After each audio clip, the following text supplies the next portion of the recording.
So you arrived at your location. I strongly suggest that, especially if you're not too comfortable with this equipment yet, get there 2 hours ahead of time. I always arrive an hour ahead of time on my location.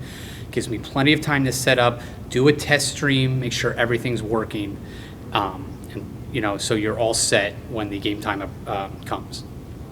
So the first thing you want to do when you arrive to your location is go inside and scout out the best area to place the camera. All right, so let's go. So once you arrive at the location, I should have mentioned you probably want to check with the site supervisor, or if you're outside the Manchester Township School District, check who's ever in charge of the facility, and if they might even have a specific spot they want you to stand. But once you talk to the site supervisor or who's ever in charge, next thing you want to do is get up the camera, just turn it on, look through the viewfinder,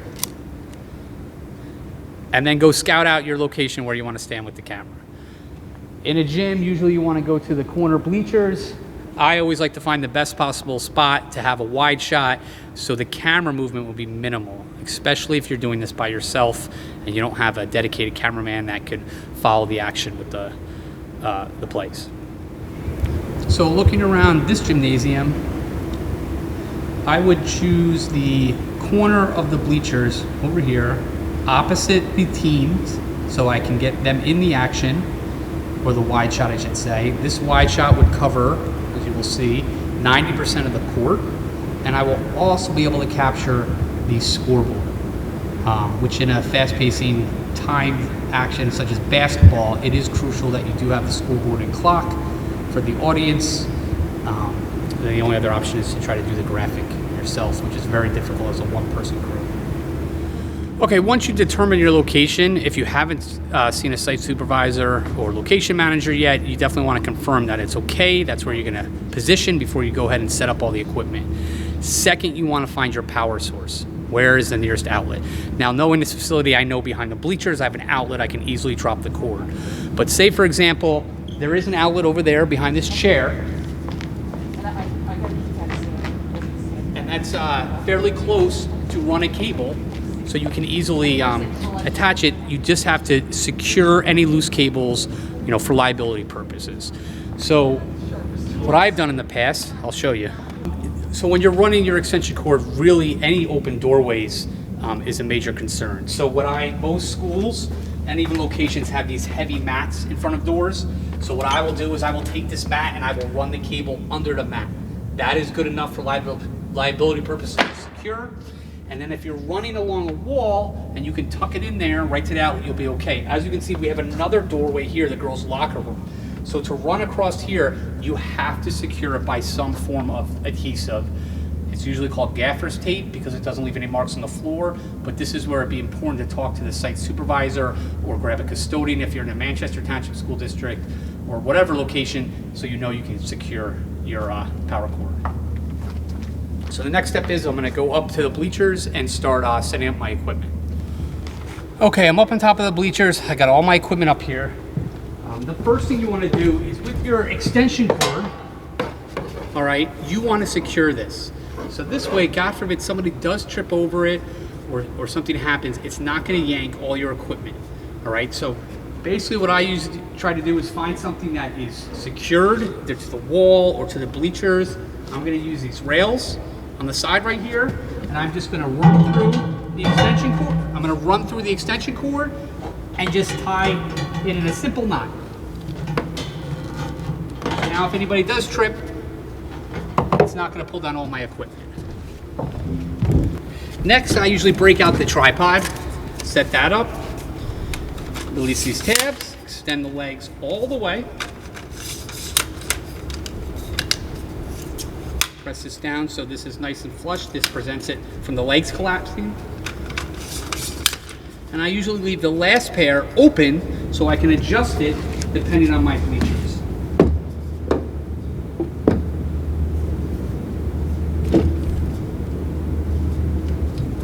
I'm actually going to adjust the back legs, looking at my level.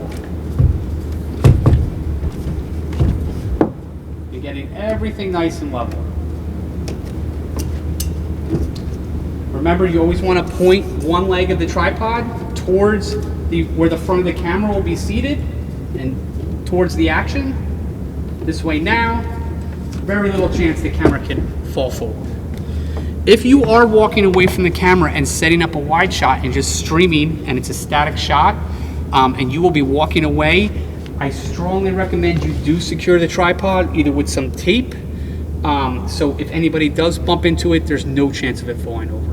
Now, if you're all the way in the corner up here and nobody's in the bleachers, it's really a judgment call. All right, next I'm going to bring the camera in a little closer and show you how I set up the laptop and connect the camera to stream. Okay, apologize ahead of time for the handheld. It's very tight up here. I couldn't get a tripod with a good shot. So I have the tripod set up. I've attached the camera, powered up, and I have my laptop powered on, set to my YouTube dashboard. And now I'm going to go ahead and connect the streaming device. Okay, so first thing you want to do is take your USB cable and plug it into the USB port on the side of the computer. Next you want to do is connect the USB cable to the HDMI USB capture device. You can see one side is for an HDMI and one side is the USB. So here's my USB connecting into the HDMI device, and then you have the HDMI. So I'll go ahead and connect that. And then the other end we will attach to the camera. And this is located on the side of the LCD screen. Right here, you can see, is the HDMI.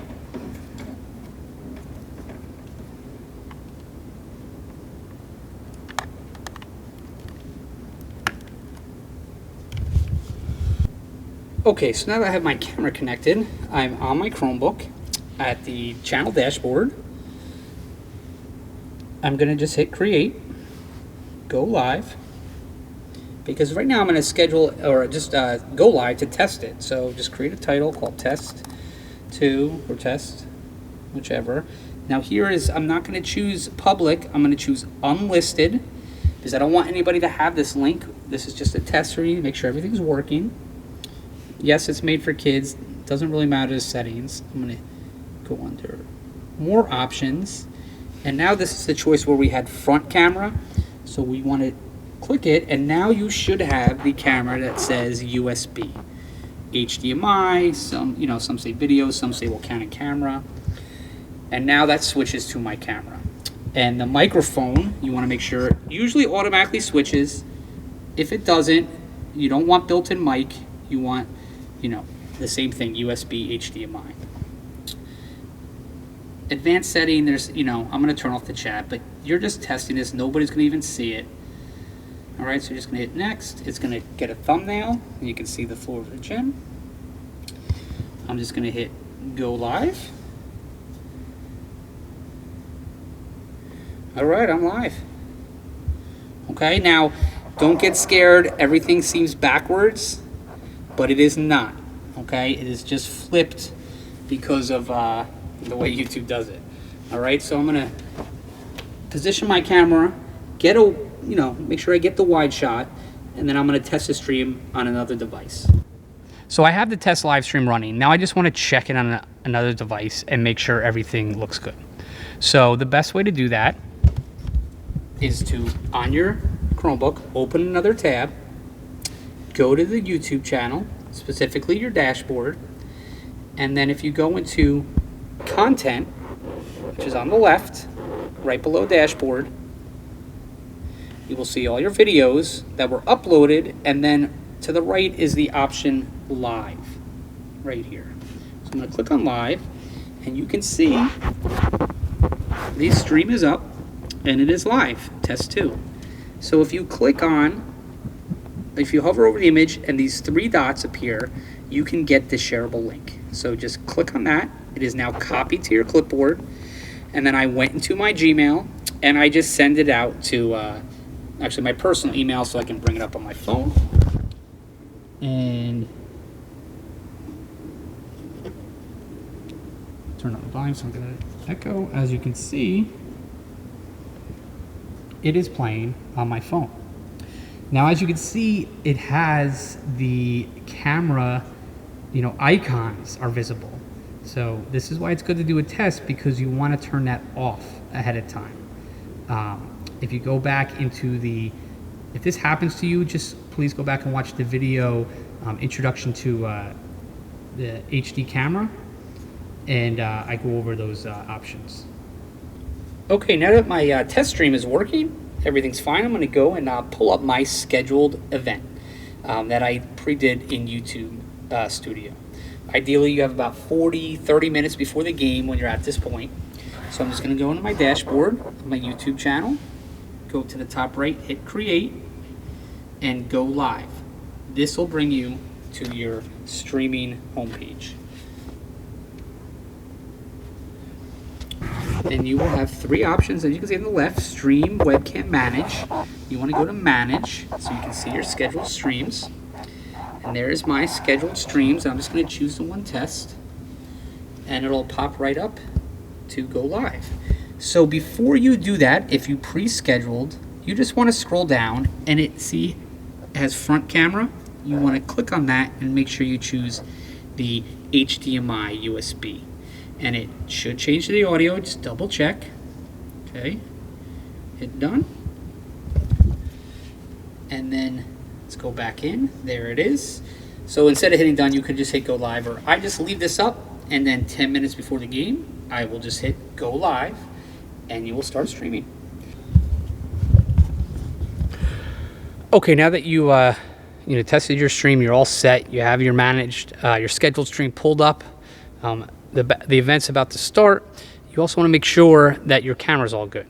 Okay, so it's a good time to double check. If not, you should have done this before, after watching the video introduction to the camera about checking. So, first thing, remember, here's the power button. Okay, on the screen, in the top right here is how much time you have left in your SD card. And if you see a battery symbol up here, that's not good. It means the camera's not really plugged in. Okay, so I'm going to press on here, home, choose. I have 4 options. Camera mode. And you need to select manual.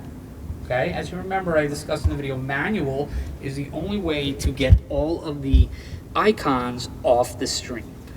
Okay, so now my stream, I have all the icons on my LCD screen only, and they are not attached to my stream. So I will now go in, and you can play with the options I explained in the camera, but I will now point my camera and set up where I want my shot. And 10 minutes before the event, when you're ready to start your stream, you just want to touch this silver button with the little red on the right, start recording, and you can see the countdown going. And then you come down to your stream, and you can press go live.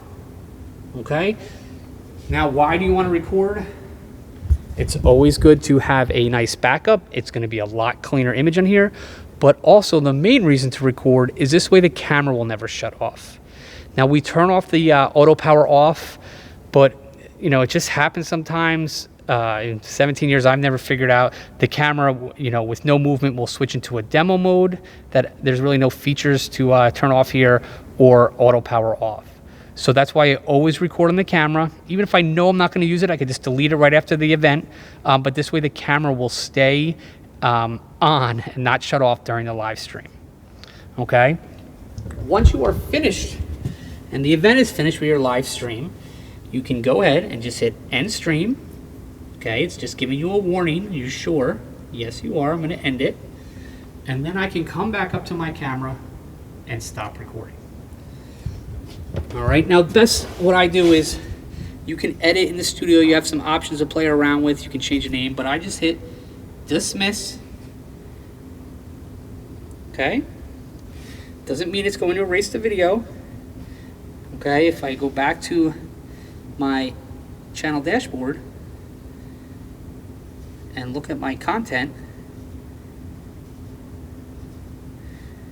and go to live, not uploads, you will see,